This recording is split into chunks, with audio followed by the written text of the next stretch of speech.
भरी जवानी में मुझे फॉलेज का अटैक हो गया। मेरा आधा जिस्म काम नहीं करता था, पर मेरा शौहर फिर भी मुझसे बहुत मोहब्बत करता था और मेरी बहुत खिदमत करता था। लेकिन शौहर के जाते ही मेरा 14 साला देवर मुझे एक दवा खिला जाता। कहता, भाभी तुम बहुत भोली और जन्नती हो। मुझे वो दवा खाते ही घबराहट होने लगती, लेकिन जूं-जूं मैं वो दवा खा रही थी मेरा जिस्म ठीक होता जा रहा था। जब मैं पूरी ठीक हो गई तो वो दवा लेकर डॉक्टर के पास गई, लेकिन वो दवा देखते ही डॉक्टर चीखने लगी, क्योंकि उस दवा में मेरे देवर का। मेरा नाम सलमा है। मेरा ताल्लुक बलूचिस्तान से है। हम लोग गरीब हैं, लकड़ियां बेच के गुजारा करते थे। सैलाब की वजह से हमारा सारा मोहल्ला ही तबाह हो गया। हमारा घर भी टूट चुका था। मेरे 4 भाई हैं, मैं छोटी हूं उनसे। मेरी वालदा बीमार रहती थीं, इसलिए सारा घर मैंने संभाला हुआ था। एक दिन मैं रो रही थी जब मेरे अब्बा कमरे में आए तो सामने का मंजर देखकर हैरान रह गए। मैं रोते हुए भागकर अपने अब्बा के सीने से लग गई। सामने का मंजर देखकर उनकी आंखें खुली की खुली रह गईं। सामने मेरी माँ हाथ में पेट्रोल और माचिस लिए खड़ी थी और मुझे कह रही थी, तुम्हें जला दूंगी। मेरे वालिद जानते थे मेरी माँ को पता नहीं क्या मसला था, उसे मुझसे नफरत थी। बचपन से इस नफरत को सहती आई थी मैं। कभी कभी तो मुझे लगता था मेरी माँ मुझे किसी फुटपाथ से उठाकर लाई है, मैं उसका खून हूं ही नहीं। अब्बा ने गुस्से से कहा, दूर फेंको ये बोतल, क्या कर रही हो? कहने लगी, इस घर में या ये रहेगी या मैं रहूंगी। मुझे इससे नफरत है, ये मेरी बेटी नहीं है। अब्बा ने कहा, होश करो, क्या हो गया है तुम्हें? मेरी माँ रोने लगी। उसकी बहुत दिनों से यही हालत थी। मुझे देखते ही वो मरने मारने पर उतर आती थी। अब्बा मुझसे बहुत मोहब्बत करते थे, लेकिन मेरी माँ मुझे हमेशा अब्बा की नज़रों में गिराने की कोशिश करती थी। अब्बा ने कहा, लोग क्या कहेंगे, तुम कितनी जाहिल औरत हो। बाहर हालात देखो, लोग दुआएं मांग रहे हैं इस मुसीबत से निकलने के लिए, और तुम हो कि अपनी ही बेटी की जान की दुश्मन बन गई हो। सारा खानदान परेशान है तुम्हारी वजह से। अपने बेटे का कुछ ख्याल कर लो, उसकी तबीयत खराब है। पहले अब्बा ने मुझे साथ लिया और ताया की तरफ आ गए। ताया से बात की।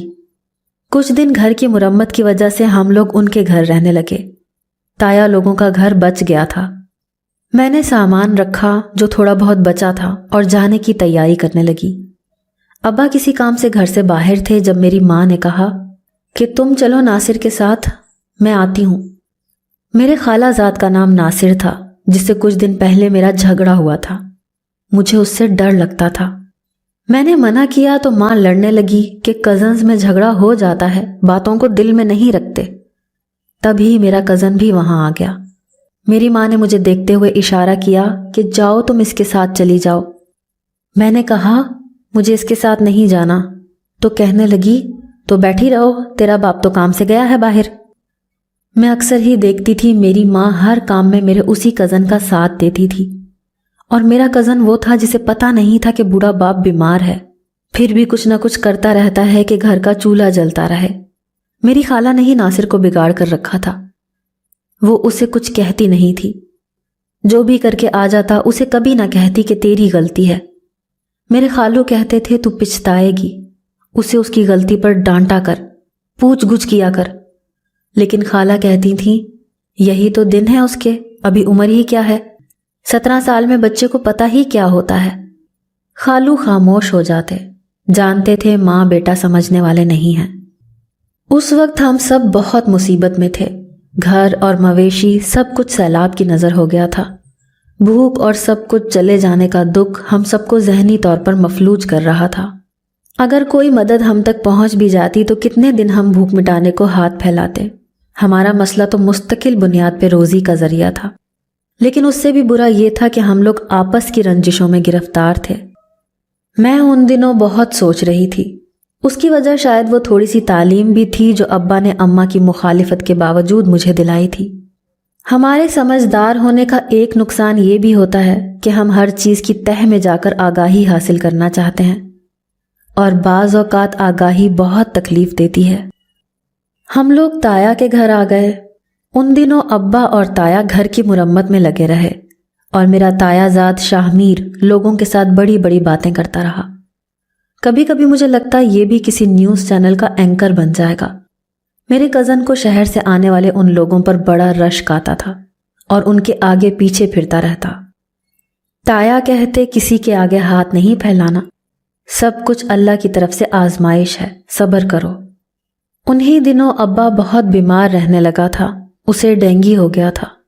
हम सब बहुत परेशान थे। उसकी हालत दिन ब दिन खराब हो रही थी। माँ हर वक्त हालात को कोसती रहती और अब्बा अपनी सोचों में गुम था कि घर की छत मुरम्मत करवा ली थी, अब खाएंगे कहाँ से। बहुत दिनों उन हालात ने बहुत से लोगों की जिंदगी उजाड़ रखी थी और जिंदगी तो मेरी भी उजड़ गई थी। अब्बा घर पर होता तो मैं माँ के तानों से बची रहती, नहीं तो ताई और माँ मिलकर मुझे ही सुनाती रहती। मुझे समझ ना आती मेरा कसूर क्या है। मेरे ताया का बेटा अब अक्सर घर पर रहता और आते जाते मुझे कुछ न कुछ कहने लगा था। मैंने ध्यान नहीं दिया। एक रात मैं अकेली बैठी थी, मेरे पास आ गया और बोला कि तुमसे एक काम है। मैंने कहा क्या काम है? कहने लगा कुछ दिन में सब कुछ ठीक हो जाए तो माँ से कहता हूँ तेरे अब्बा से तुझे मेरे लिए मांग ले। मैंने कहा मुझे शादी नहीं करनी, और अगर शादी के बाद यही हालात बर्दाश्त करने हैं तो शादी का फ़ायदा ही क्या है। कहने लगा मैं बहुत जल्द काम ढूंढ लूँगा। मैंने हैरानी से उसे देखा। सारा ख़ानदान जानता था उसके काम। वो एक जगह टिक के काम नहीं करता था। मैंने कहा मुझे माफ़ रखो, मैं एक जहन्नुम से निकल के दूसरे जहन्नुम में नहीं आ सकती, और मेरी बुरी किस्मत। ये बात मेरी ताई ने सुन ली और मुझे कलाई से पकड़कर घसीटती हुई अब्बा के पास ले गई। कहने लगी आधी रात को इसे रंगे हाथों पकड़ा है, बाहर मेरे नालायक बेटे के साथ भागने के मंसूबे बना रही थी और कह रही थी मुझे इस जहन्नुम से निकालो। अब्बा ने हैरानी से मुझे देखा। मैंने कहा अब्बा ऐसी कोई बात नहीं, ताई झूठ बोल रही हैं। उसी वक्त मेरा कज़न वहां आ गया और बोला कि माँ को गलत फहमी हुई है। मेरी ताई ने रोना पीटना शुरू कर दिया और कहा कि मुझे मेरे मुंह पर झूठा कह रहे हो तुम लोग, मैंने सब कुछ अपने कानों से सुना है। अब्बा ने कहा कि रात बहुत हो गई है, सुबह देखते हैं इस मामले को, जाओ सारे यहाँ से। मुझे सारी रात नींद नहीं आई। पता नहीं सुबह क्या होगा, और सुबह होते ही हम पर एक कयामत टूट गई। मेरा बाप मर गया था, हम लोग तबाह हो गए थे। मेरा सदमे से बुरा हाल था। मेरी माँ पहले ही कमज़ोर और बीमार थी, इस वाक़े ने उनकी कमर तोड़ दी थी। लेकिन माँ इस सब की वजह मुझे करार देती कि मैं उनकी इज्जत के पीछे पड़ी थी। अपने कज़न से पींगे बढ़ाते कभी ये नहीं सोचा कि उस बाप पर क्या गुजरेगी जो बेटी पर भरोसा करता था, गैरतमंद था, बर्दाश्त नहीं कर सका इसीलिए मर गया।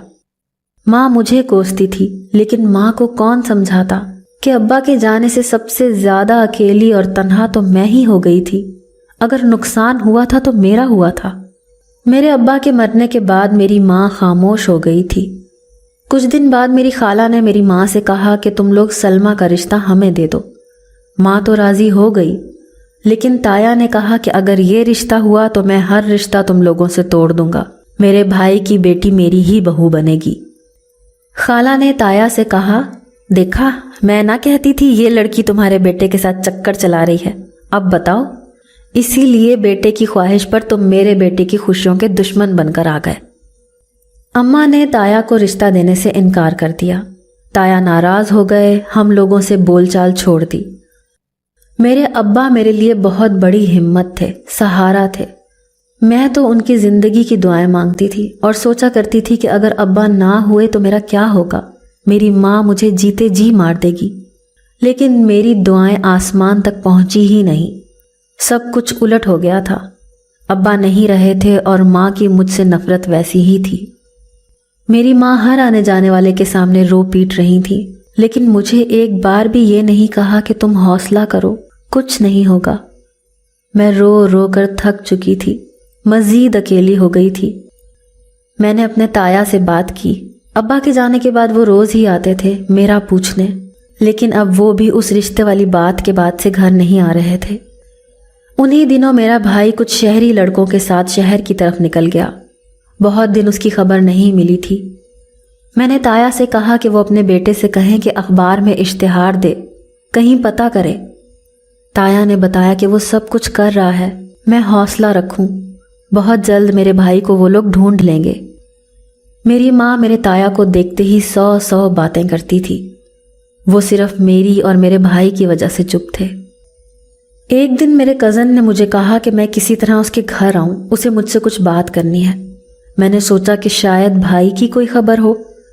मैंने माँ से पूछा तो माँ ने कहा कि बाप अब नहीं रहा तो क्या जहाँ दिल करेगा वहाँ मुंह उठा के चल पड़ोगी। मुझे जाने ना दिया। मैं बहुत परेशान थी। एक हमसाये के बच्चे से कहकर अपने कज़न तक पैगाम पहुँचाया कि मुझे घर से निकलने की इजाज़त नहीं, जो बात है इस बच्चे को बता दे। मेरे कज़न ने उस बात को मसला बना लिया कि मैं अब बच्चों के हाथ उसे पैगाम भिजवाऊंगी। वो अगले दिन ही मेरे घर पहुंच गया। मेरी माँ ने उसे घर से निकल जाने का कहा। उसने मेरे पास आकर मुझे कहा, तुम क्या हिमाकतें करती हो? मेरी बात सुनने नहीं आ सकती थी तो ना आती, लोगों को क्यों उसमें शामिल किया? मेरी माँ मुंह पर हाथ रखे खड़ी थी। कहने लगी, क्या इसने तुम्हें यहाँ बुलवाया है? मैंने कहा, मैंने इसे सिर्फ भाई की खबर करने का कहा था। मेरे कज़न की जल्दबाजी ने मुझे एक बार फिर से कटहरे में खड़ा कर दिया था। मेरा बड़ा भाई भी आ गया और कहने लगा, जब रिश्ता नहीं किया हमने तो वो घर क्यों आता है? दोनों आपस में लड़ने लगे। मेरे कज़न ने मेरे भाई का सर फाड़ दिया था। बहुत मुश्किल से दोनों को अम्मा ने रोका था।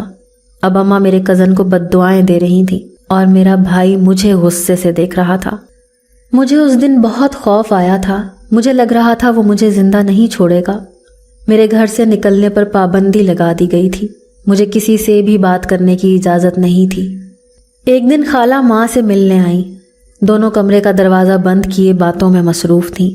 मैंने कान लगाकर सुनने की कोशिश की तो मुझे पता चला मेरी खाला चाहती थी जल्द से जल्द मेरी शादी अपने बेटे से करवा दें और मेरी माँ मुझसे जान छुड़वाने की कोशिश में थी। तभी मुझे ये भी पता चला कि मेरी माँ सौतेली है। मेरे लिए ये हैरानी की बात तो थी, लेकिन मुझे समझ आ रही थी कि मेरी माँ का रवैया ऐसा था क्यों। मेरी माँ ने कभी मुझे समझा ही नहीं था। हमेशा अपने बेटों की साइड ली और मेरे वालिद को भी मेरे खिलाफ करती रहती थी। मैंने ताया से बात करने का फैसला किया। मुझे यकीन था वो मुझे सारी बात बताएंगे। ताया ने बताया कि मेरी माँ मेरे बचपन में ही फौत हो गई थी। उसकी वफ़ात के बाद मेरे अब्बा ने इस औरत से शादी कर ली जो तलाक याफ्ता थी। उसका एक बेटा भी था। जैसे ही अब्बा उस औरत को घर लाए तो उसे कहा कि मेरी बेटी की वजह से मैंने शादी की है, तुम इसे माँ बन के पालना, इसे कभी भी कोई कमी ना होने देना। मेरी सौतेली माँ कुछ साल तक मेरा ख्याल रखती रही। मेरे वालिद और घर में जैसे ही उसकी जगह बन गई तो उसने मुझे साइड पे कर दिया। सब कुछ अपने बच्चों का समझा। मेरे वालिद के सामने ये साबित करने लगी कि उनकी बेटी उनकी कदर करती है ना इज्जत। अब्बा जब भी कहीं जाते मेरी माँ मुझे बातें सुनाती और पिटाई कर देती। मेरी सौतेली माँ मेरा बचपन खा गई थी और अब उसने मेरा जीना हराम कर दिया था। मैं खौफजदा रहने लगी थी। मुझे लगता मैं किसी से बात भी करूंगी तो लोग हंसेंगे मुझ पर। मेरे सौतेले भाई मुझे बदचलन कहते घर से भागी तो जान से मार देंगे। मैंने कहा मुझे ताया के घर जाने दे, मैं वहीं रह लूंगी। इस बात पर झगड़ा बढ़ गया। मेरी माँ खड़ी तमाशा देखती रही और मुझे मेरे सौतेले भाइयों ने घर से निकाल दिया, धक्के देकर सड़क पर छोड़ गए। मैं वहीं बैठी रो रही थी जब खाला पहुंच गई और कहने लगी, मैं अभी तुम्हारे घर पहुंची तो सब पता चला, इसीलिए तुम्हारे पीछे आई हूँ। मैंने खाला से कहा मुझे इस मुसीबत से निकाले। उसने कहा कि अगर मैं उसके बेटे से शादी कर लूँ तो वो कुछ कर सकती है। मैंने हामी भर ली। अगले दिन मेरा उसके बेटे से निकाह था। रात को मैं एक कमरे में बैठी थी जब बाहर से आवाज़ें आने लगी। खाला मेरे कज़न से कह रही थी कि मैं तेरे लिए उसे ले आई हूँ, कल उसे तेरी दुल्हन बना दूंगी, लेकिन तू वादा कर उसे वैसे ही रखेगा जैसे मैं कहूँगी। मेरा कज़न हंस रहा था और कहने लगा, माँ तू फिक्र ही ना कर, जैसे कहेगी वैसा ही होगा। मेरा निकाह मेरे कज़न से हो गया। उसे मैं पहले ही जानती थी वो कैसा शख्स है, लेकिन मजबूर थी। ताया के घर जाती तो ताई मुझे कभी घर में घुसने ना देती। शादी को कुछ अरसा गुजरा था जब मुझे भरी जवानी में फालिज का अटैक हो गया। मेरा सारा जिस्म मफलूज होकर रह गया। मैं मोहताज हो गई थी दूसरों की। रो रो कर अल्लाह से दुआएं करती थी, मुझे इस अजाब से निकाल दे। मेरी माँ और मेरे सौतेले भाई कहते, इसे सज़ा मिली है हमारी माँ का दिल दुखाने की। मेरा शौहर जैसा भी था, लेकिन उसने मेरा साथ दिया, वो मेरा ख्याल रखता था। लेकिन अजीब बात होने लगी थी। मेरे शौहर के जाते ही मेरा 14 साला देवर मुझे एक दवाई खिलाता, जिसे खाते ही मैं बेहोश हो जाती। और जब मैं उठती तो मेरा देवर कहता कि भाभी तू बहुत भोली है और तू जन्नती है। मैं हैरान होती थी वो ऐसा क्यों कहता है, लेकिन हैरत अंगेज तौर पर उस दवाई से मैं ठीक हो रही थी। जैसे ही मैं मुकम्मल सेहत याब हुई, मैंने वो दवाई डॉक्टर को दिखाने का सोचा। मैं हैरान थी, आखिर मेरा देवर उस दवाई के ज़रिए मुझे क्या दे रहा था। मुझे उस पर और अपनी सास पर शक था।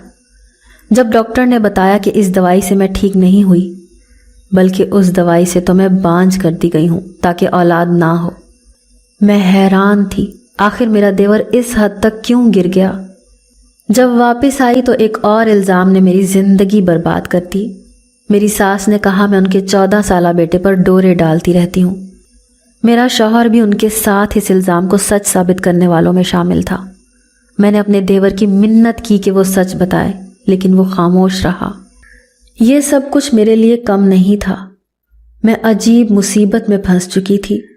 मुझे अंदाज़ा नहीं था कि मेरी सौतेली माँ और उसकी बहन, जिसे मैंने हमेशा खाला ही समझा था, जो अब मेरी सास भी थी, नफ़रत में इस हद तक आगे बढ़ जाएगी। सिर्फ मेरी मरी माँ और ताया से बदला लेने के चक्कर में ये लोग इस हद तक गिर गए थे। मेरे शौहर ने मुझे तलाक देकर घर से निकाल दिया। मैं फिर से फुटपाथ पर आ गई। आखिर जब देखा कि रात यहाँ रही तो हो सकता है सर्दी से मर जाऊं, क्योंकि सदमे से मरना होता तो तब मरती जब अब्बा मर गया था। मैं ताया के घर आ गई। ताया मुझे रात के उस वक्त देखकर परेशान हो गए। बार बार पूछ रहे थे क्या हुआ, लेकिन मैं रोते रोते सिर्फ यही कह सकी कि मेरे शौहर ने मुझे छोड़ दिया है। ताया ने मेरा बहुत साथ दिया। इद्दत के बाद चंद लोगों की मौजूदगी में मुझे अपनी बहू बना लिया, लेकिन शादी के चंद दिन बाद ही मेरा शौहर बहुत बीमार रहने लगा। ताया ने किसी के कहने पर उसे एक आमिल से दम करवाया। वो कहने लगा, ये कब से ऐसा है? ताया ने कहा, कुछ दिन पहले निकाह के बाद से इसकी ये हालत है। आमिल ने कहा, इस पे साया है, इस लड़के को कोई बीमारी नहीं, इस पे जादू के जरिए अमल करवाए गए हैं। इस पर एक जिन का साया है जो खुद नहीं आया, उसे भेजा गया है। मैंने हैरानी से पास बैठे अपने शौहर को देखा जो अचानक ही रोने लगा था।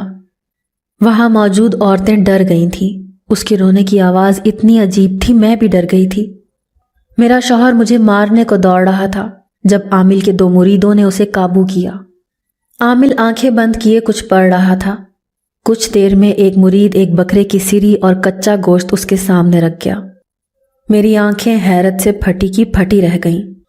मेरा शौहर कच्चा गोश्त खा रहा था। वहां मौजूद सब लोग हैरान थे। मेरा खौफ से बुरा हाल था। मैं घर की तरफ भागी। ताई को लेके जल्दी से आमिल के पास लौटी तो मेरा शौहर बेहोश हो चुका था। ताई उसकी ये हालत देखकर हैरान थी और उसे उठने का कह रही थी, रो रही थी और बार बार कह रही थी, मेरे गुनाहों की सज़ा मेरे बच्चे को मिल रही है। मैं लोगों का बुरा करती थी, मेरा भी हो गया। आमिल ने कहा कि सब्र करो, कुछ देर में ये ठीक हो जाएगा। इस पर एक साया था, एक जिन था जिसने इसके दिलो दिमाग को जकड़ रखा था। वो जो चाहता इससे करवाता था। इस जिन को भेजा गया था। ताई पूछती रही, किसने ये जुल्म मेरे बेटे पर किया था? आमिल ने कहा कि उसका इल्म ये इजाज़त नहीं देता। इस तरह लोग फिर एक दूसरे से लड़ने लगते हैं। तुम्हें इलाज से मतलब है, अपने बेटे की सेहत से मतलब होना चाहिए। ये तो शुक्र करो कि मेरे पास आ गया, मैं इसे देखते ही पहचान गया था। हम लोगों ने आमिल का शुक्रिया अदा किया। वो बहुत पहुंची हुई हस्ती था। उसने बदले में कुछ भी नहीं मांगा और कहा कि हम लोग इसके होश में आते ही इसे घर ले जाएं और एक काला बकरा इसका सदका कर दें। कुछ देर बाद मेरे शौहर को होश आ गया था। हम लोग उसे घर ले आए। मैं हैरान थी कि जादू क्या से क्या कर देता है। अच्छा भला इंसान किन हालात में पहुंच चुका था। ताई ने मुझे कहा कि उससे पहले ही बहुत गुनाह हुए हैं, वो मजीद किसी की बद्दुआ नहीं ले सकती, मैं उन्हें माफ़ कर दूं। मैं हैरान थी वो कैसे बदल गई थी। शायद बेटे की हालत ने उन्हें हिला कर रख दिया था। मेरी सौतेली माँ भी अब अचानक आने लगी थी। تایا نے کہا کہ مجھے اس عورت پر شک ہے، میرے بیٹے کی حالت کی یہ عورت ذمہ دار ہے، اس لیے تائی سے کہا کہ اسے کہو یہاں مت آیا کرے۔ میری سوتیلی ماں مجھے واپس لے جانا چاہتی تھی، میرے بھائی کی شادی تھی، اسے ایک نوکرانی کی ضرورت تھی، میں انہیں سمجھ چکی تھی۔ تائی کی صورت میں ایک ہمدرد سہارا تو مل گیا تھا، وہ مجھ سے معافی مانگ چکی تھی اور شرمندہ بھی تھی۔ میری سوتیلی ماں سے ایسی کوئی اچھی امید نہیں تھی، انہیں اس وقت بھی میری ضرورت نہیں تھی، نہ محبت تھی، انہیں تو زمانے کی فکر تھی، لوگ کیا کہیں گے، باپ مر گیا، یتیم بچی کو شادی پر نہیں بلایا، اسی لیے وہ 2 بار مجھے لینے آئیں۔ آخر میں نے ہی ہار مان لی اور سوچا نفرتیں بڑھائیں تو بڑھتی ہیں، میں ہی پہل کر لوں۔ لیکن تائی نے اس بات کو انا کا مسئلہ بنا لیا، کہنے لگی تمہاری سوتیلی ماں کی وجہ سے میرا بیٹا پاگل ہوتے ہوتے بچا ہے اور تم ان سے رشتہ نبھا رہی ہو، تم بھی اپنی سوتیلی ماں جیسی ہو، اسے بھی شوہر کی پرواہ نہیں تھی اور تمہیں بھی نہیں ہے۔ میرا شوہر گھر پر نہیں تھا، تائی نے مجھے کہا کہ میں اپنی سوتیلی ماں کے ساتھ چلی جاؤں، وہ سخت غصے میں تھی، لیکن اس وقت مجھے صرف بھائی کی شادی کی خوشی تھی، میں سب بھول گئی اور شادی کی تیاریوں میں لگ گئی۔ میری سوتیلی ماں کا رویہ کافی بدل چکا تھا، لیکن اس وقت کا کیا کرتی جو ان کی وجہ سے عذاب بن کر مجھ پر ٹوٹا تھا۔ بھائی کی شادی کے 2 روز بعد میرا شوہر آ گیا اور مجھے کہا کہ اس کے ساتھ چلوں۔ میں نے کہا کہ میں اس کے ساتھ ابھی نہیں جا سکتی، لیکن وہ نہ مانا اور کہا کہ میں تمہیں ساتھ لے کے ہی جاؤں گا۔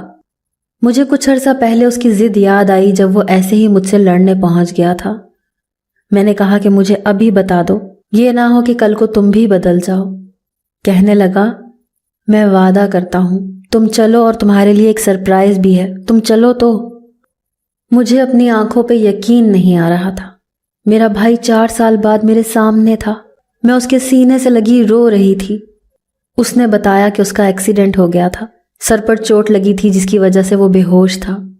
میں بہت خوش تھی، اس سے مل کر ایک بار پھر سے جی اٹھی تھی۔ وہ چاہے سوتیلا ہی تھا لیکن اس نے ہمیشہ میرا ساتھ دیا تھا۔ ہم دونوں بہن بھائیوں نے بہت سا وقت بہت اچھا گزارا تھا۔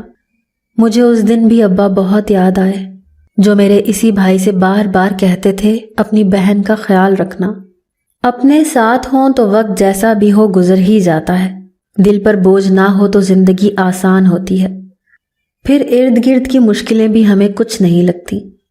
میرا شوہر میرا بہت خیال رکھتا ہے، مجھے عزت دیتا ہے، میرے زخموں کے لیے اس کی محبت مرہم ہے۔ دعا کریں ہم خوش رہیں۔ میں آج سوچتی ہوں جو ہوتا ہے اچھے کے لیے ہوتا ہے، اگر میرے شوہر کا بھائی وہ سب نہ کرتا تو آج میں یہاں نہ ہوتی۔